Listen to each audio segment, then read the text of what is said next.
जय श्री राम भक्तगणों। कल हमने गोस्वामी तुलसीदास जी के द्वारा श्री रामचरितमानस में संतों की महिमा जानी और आज हम सुनेंगे कि आखिर सत्संग अर्थात हमने संतों की महिमा जान ली। अब संतों के जो गुण हैं अर्थात जो सत्संग है उसके बारे में हम आज व्याख्या करेंगे। चलिए शुरू करते हैं। उससे पहले जय श्री राम। मति कीरति गति भूति भलाई,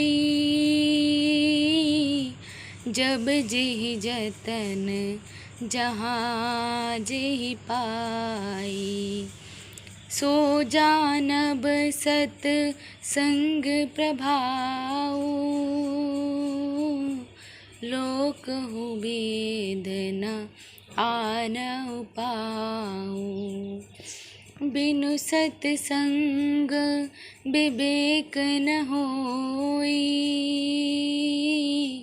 राम कृपा बिनु सुलभ न सोई। सत्संगत मुद मंगल मूला, सोई फल सिद्धि सब साधन फूला।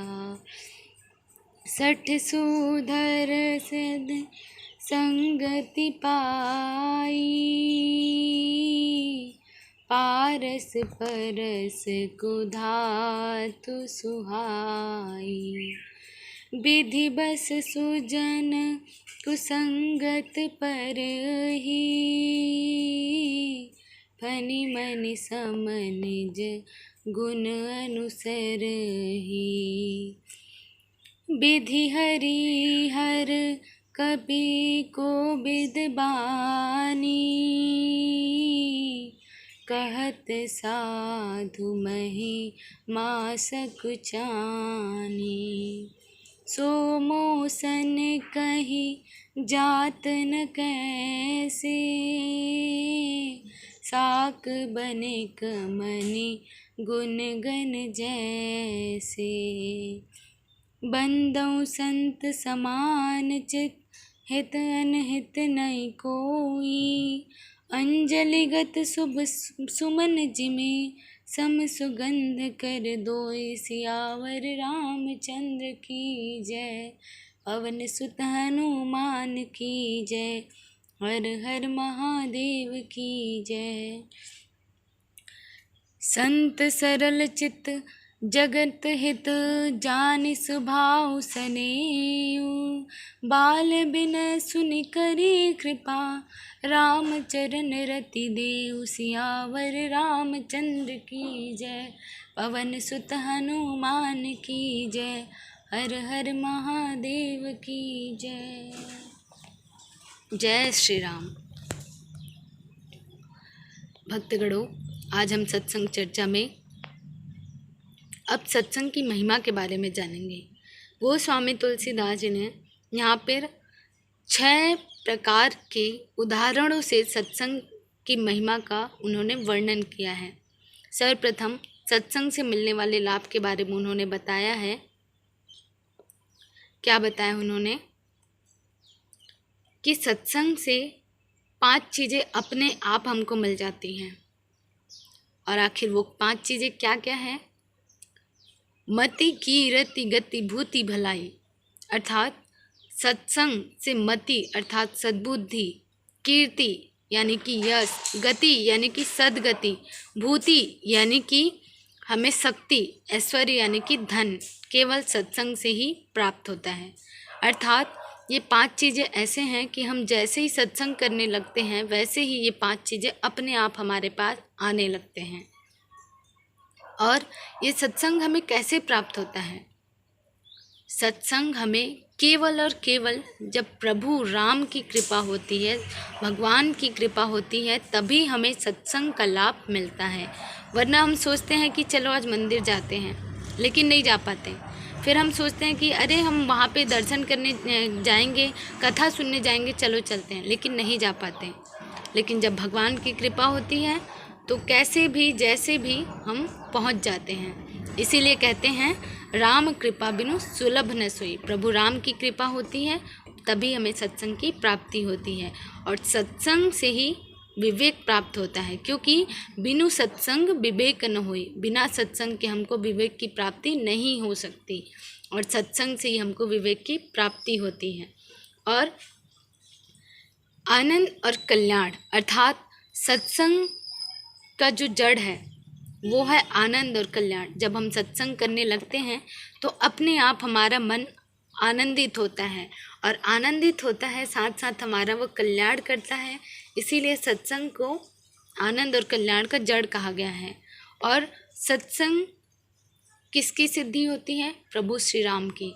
जब प्रभु श्री राम की कृपा होती है तभी हमें सत्संग की सिद्धि मिलती है, सत्संग की प्राप्ति होती है, क्योंकि सत्संग ही संसार में फल है और बाकी सब फूल हैं। ये स्वामी तुलसीदास जी ने कहा है। अब तीसरे उन्होंने उदाहरण देकर के समझाया है कि जैसे पारस मणि जो होता है वो लोहे को सोने में बदल देता है, तो वैसे ही पारस मणि जैसे लोहे को सोना में बदलता है, वैसे ही सत्संग, संतों का संग और सत्संग जो साथ प्रभु का कीर्तन है, उससे जो दुर्जन व्यक्ति होता है वो भी सज्जन बन जाता है। और साथ ही उन्होंने एक और उदाहरण यहाँ पे दिया है कि जैसे सांप की मणि सांप के पास रहती है और सांप के पास विष भी रहता है, किंतु वो कभी विष से दूषित नहीं होती, मणि कभी दूषित नहीं होती है। वैसे ही दूषित व्यक्ति के साथ रहने पर भी जो सत्संगी व्यक्ति होता है वो कभी दूषित नहीं होता, अर्थात उसके मन वैसे ही निर्मल होते हैं जैसे वो पहले थे। उसके बाद उन्होंने चौथा उदाहरण क्या दिया है कि सत्संग की जो महिमा है वो ब्रह्मा, विष्णु, शिव, कवि और पंडितों की वाणी भी सत्संग की महिमा नहीं कह सकती, वो भी कहने में हिचकिचाती है। क्योंकि जैसे कि कोई साग भाजी बेचने वाला मड़ियों के समूह को अर्थात हीरों का, पन्ना का जो मूल्य है, गुण है, वो नहीं परख सकता, वैसे ही सत्संग की महिमा ब्रह्मा, विष्णु, महेश भी नहीं कह सकते। उसके बाद उन्होंने उदाहरण दिया है कि चित्त में मैं संतों को प्रणाम करता हूँ और जिनके चित्त में समता है, अर्थात ना तो उनके कोई मित्र हैं और ना ही उनके कोई शत्रु हैं। जैसे हाथ में रखे फूल, वो जैसे हाथ में रखे हुए फूल जिस हाथ से हम तोड़ते हैं और जिस हाथ में रखते हैं, दोनों की सुगंध एक ही होती है, अर्थात वो फूल की सुगंध एक ही होती है। वैसे ही उनके चित्त में समता होती है, ना तो उनका कोई मित्र होता है ना ही शत्रु होता है। सबके लिए वो समान भाव से दृष्टि रखते हैं और सबको समभाव से ही देखते हैं। फिर उन्होंने कहा है कि संत के जैसा सरल हृदय कहीं नहीं है, अर्थात उन्होंने कहा है कि संत का जो हृदय होता है वो इतना सरल और इतना जगत के हितकारी होते हैं। उनके स्वभाव और स्नेह को मैं जानकर मैं ये कह रहा हूँ कि मेरी ये जो बाल विनय है, अर्थात मेरी प्रार्थना है वो श्री राम जी के चरणों तक मेरी पहुँचा दीजिए और मेरे ऊपर प्रीति कीजिए। गोस्वामी तुलसीदास जी ने संतों को संबोधित करते हुए कहा है कि मेरे मन में जो भी अनुनय विनय है, अर्थात मेरी जो बाल विनय है, वो प्रभु श्री राम तक पहुंचा दीजिए संत, क्योंकि आपका हृदय बहुत सरल है और आपके सरल हृदय के कारण भगवान आपकी जल्दी सुनते हैं। इसीलिए मेरी बात श्री राम जी तक पहुंचा दीजिए और मुझे प्रेम कीजिए। ये गोस्वामी तुलसीदास जी ने संतों की महिमा के बारे में उन्होंने कहा और संतों की महिमा का वर्णन किया और उन्होंने संतों को वंदना किया। अब उसके बाद कल हम देखेंगे कि गोस्वामी तुलसीदास जी दुष्टों का भी वंदना करते हैं। वो क्यों करते हैं, कैसे करते हैं, वो कल जानेंगे। तब तक के लिए जय श्री राम। अगर आपको कुछ भी इसमें समझ नहीं आया हो तो हमें कमेंट कर सकते हैं, और अगर आपको अच्छा लगा तो इसको ज़रूर से ज़रूर सबको शेयर कीजिए, क्योंकि आज के समय में कुछ न कुछ और लोग गलत भ्रांतियाँ फैला रहे हैं। तो कहीं ना कहीं हम जो बता रहे हैं वो सटीक और केवल रामायण से ही बता रहे हैं। इसीलिए आपको अच्छा लगा हो तो इसको लाइक कीजिए और शेयर ज़रूर कीजिए। तब तक के लिए जय श्री राम। आप भी कहिए जय श्री राम।